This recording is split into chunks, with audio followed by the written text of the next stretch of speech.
Major problem is we don't know who speaks for Jubilee. Because in Mombasa, what I saw from Murkomen is a statement that we are now heading to the referendum. Today, from the show, I'm hearing that people now want to give memorandums, people should talk. So there's a lot of confusion in this Tangatanga team. And I think, as I said, it will be easier for them to read the signs and join the BBI process, instead of trying to, in desperation, come up with solutions that will take us nowhere in terms of taking forward BBI. Number two, you know, at times you can cause a lot of problems to yourself, just the way you handle things. If you call people to Naivasha to speak about the way I've heard from Gladys, about how you are going to solve the economic problems people are facing, you are saying people are going to school, they have no money, they have no uniform, and you are the Deputy President of the Republic of Kenya, who should actually be telling us that my party in Jubilee has made it possible for people to go to school. We promised free education, people have food on the table, our economy is performing. You are in Naivasha saying, oh, this government is not performing, the economy is not working, and you are number 2 in command, and you want to be handed over the baton. I think this is the time of Babel. There is confusion just to destroy you. I mean, and you're coming here in the studio to tell the people of Kenya who are watching that we are in Naivasha to discuss how the country has sunk. Where is this country? Where is this country heading to? That should actually be coming from us, ODM, in the opposition. I mean, I just need to go to Kisii and tell people you cannot hand over the government to Ruto. He has gone to Naivasha and told us nothing is functioning.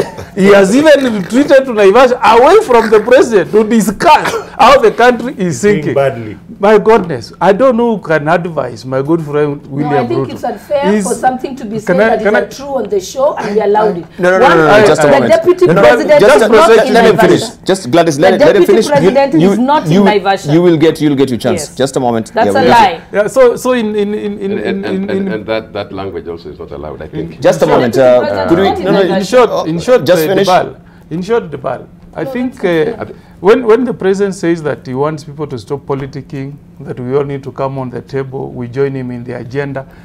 I think if I was on this Tangatanga team, the first thing I will do is to say, this is a very good opportunity for us to unify the country. We join everybody in DPI, is all inclusive, and we take the country forward. Gladys, you'll get your chance. Thank you. I think the opportunity has really been given to Gladys. She feels overwhelmed. Over what? She feels like we are. Of course, also Alice, she's not here. She's overwhelming. Yeah. But so she needs. Yeah. She should calm down. And I think. But I thought that's Manyora's duty. I'll do it. You normally would do it with Alice. I don't know about.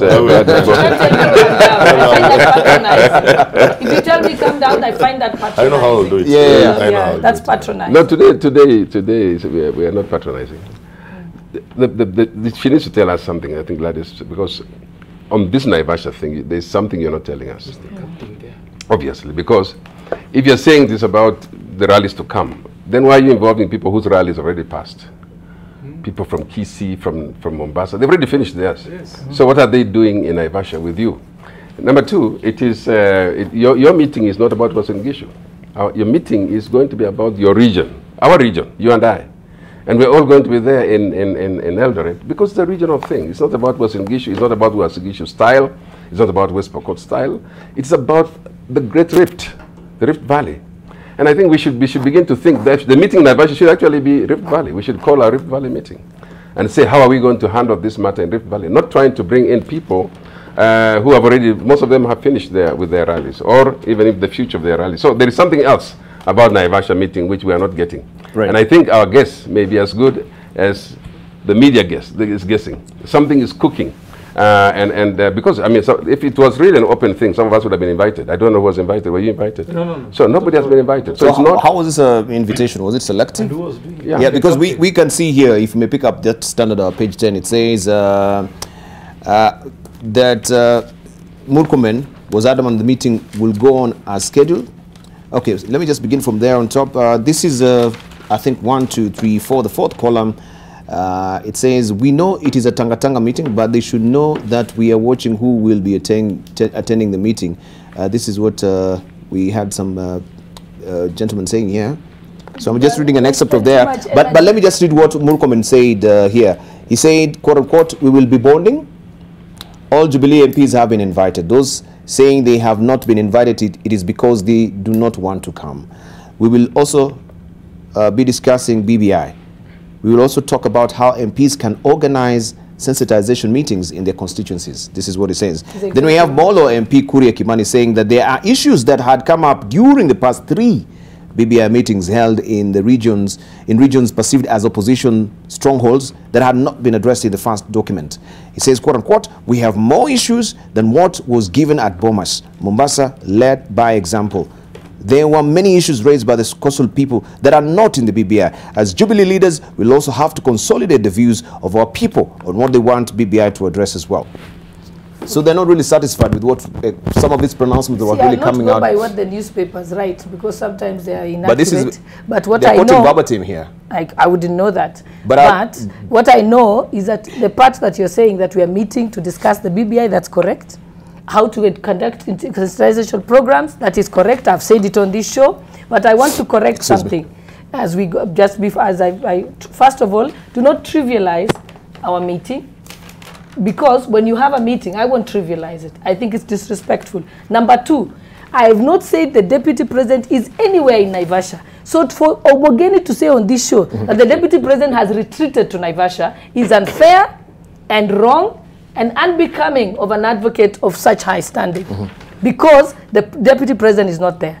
I clearly said here we are like-minded MPs. Why does he keep on wanting to saddle us with the deputy president, the deputy president, the deputy president, the deputy president? It's almost like an obsession that you have. Why do you keep bringing him where he's not there?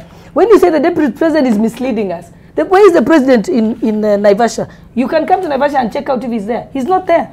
He has other work to do, and he's not part of this program.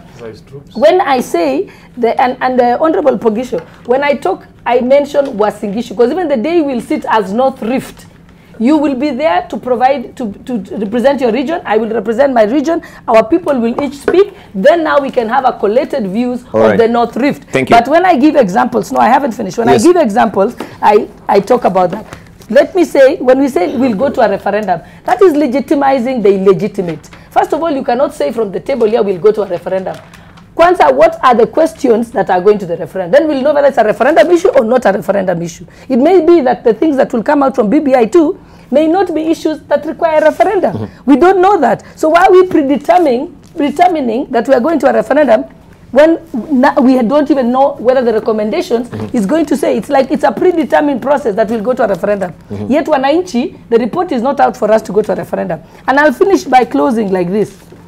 Yes, I know Honorable Governor Tolgos may have been appointed by the president. Yes. But I can tell you, on the ground, there is no way that Governor Tolgos will come to Wasingishu and organize our rallies for us. Not as long as Governor Mandago lives and the rest of us. Because it is an insult to the people of Wasingishu who voted their own governor, their own woman representative, and their own members of parliament and their own MCAs. We cannot have other people coming to lord on us. So that is a no. So it's one thing to appoint him, but will Wananchi agree? And the power lies with the people. I always say, Heshimu Raya. Thank you.